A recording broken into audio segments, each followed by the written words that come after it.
Kemudian selanjutnya adalah keuntungan di dalam membangun sebuah LAN.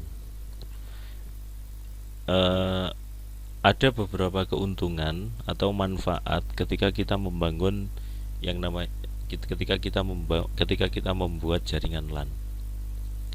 Keuntungan yang pertama yakni pertukaran file dapat dilakukan dengan mudah. Ini sebagaimana yang ada di dalam penjelasan saya yang pertama, yakni dengan memanfaatkan atau dengan menggunakan LAN ini kita tidak direpotkan untuk saling bertukar data. Kenapa? Karena memang medianya sudah terhubung, sudah terdapat jaringan. Kemudian yang kedua adalah dapat melakukan kontrol dari jaringan. Misalkan mengontrol bandwidthnya, apakah orang yang ada di dalam mengintai, satu contoh misalkan mengintai, tapi ini tidak bagus. Ini di dalam jaringan ini disebut sebagai spy atau menerapkan yang namanya spyware. Ini tidak bagus. Mengontrol jaringannya, orang-orang yang terhubung di dalam jaringan itu apakah semuanya bisa saling terkoneksi. Itu bisa dilihat dengan cara mengkonfigurasi yang ada di dalam jaringan. Yang ketiga adalah proses backup data. Ini lebih mudah. Jika di dalam jaringan ini datanya dia terpusat dan terdapat server, maka proses pembackupannya sangat mudah. Kenapa? Karena dilakukan hanya cukup di dalam server itu. Kalau misalkan di backup data ini, kalau misalkan tidak menerapkan yang namanya client server, maka sulit, harus dilakukan satu persatu. Tapi kalau di jaringan LAN dengan menerapkan yang namanya client server ini mudah. Kenapa? Karena datanya terpusat di dalam server, sehingga proses pembackupannya cukup dengan membackup satu yang ada di dalam komputer server itu.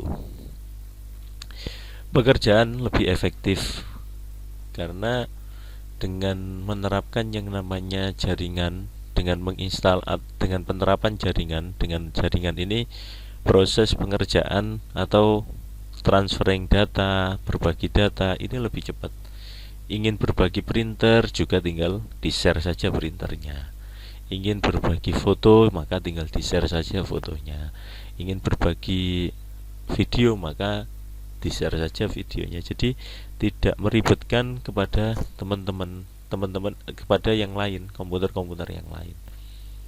Misalkan di dalam sebuah perkantoran. Nah, di kantor tersebut ada 5 unit komputer. Dari 5 unit tersebut tidak terhubung dengan jaringan. Sementara printer yang ada di dalam kantor itu cuma ada satu. Maka tinggal berbagi saja. Dari 5 unit ini diterapkan di instalasi jaringan, maka semuanya bisa berbagi, semuanya bisa menggunakan printnya di komputernya masing-masing. Kemudian keuntungan yang berikutnya adalah dengan adanya fasilitas sharing, maka terjadi efisiensi waktu dan biaya. Sharing itu berbagi data, maka waktunya lebih efisien. Dan yang asalnya misalkan membutuhkan flash disk, maka tidak butuh flash disk.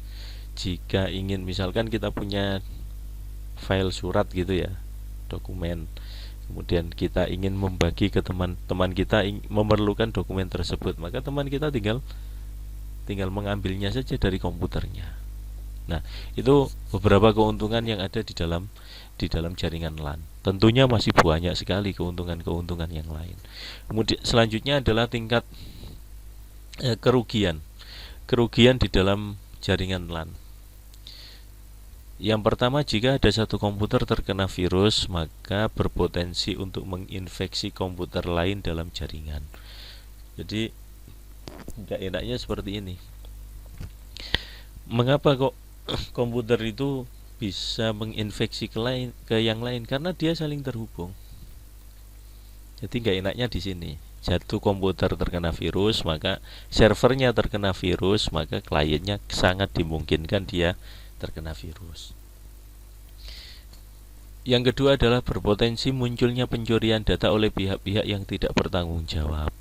Ini juga merupakan kerugian di dalam membangun jaringan LAN. Namun keduanya, yakni potensi virus, kemudian pencurian data, ini bisa teratasi. Maka ketika orang membangun yang namanya sebuah jaringan, mesti dia tidak bisa lepas dari yang namanya security atau sistem keamanan. Nah, oke, kira-kira seperti itu. Silahkan tulis di dalam komentar jika ada pertanyaan. Terima kasih. Dan dari saya, untuk pengantar ini saya akhiri. Wassalamualaikum warahmatullahi wabarakatuh.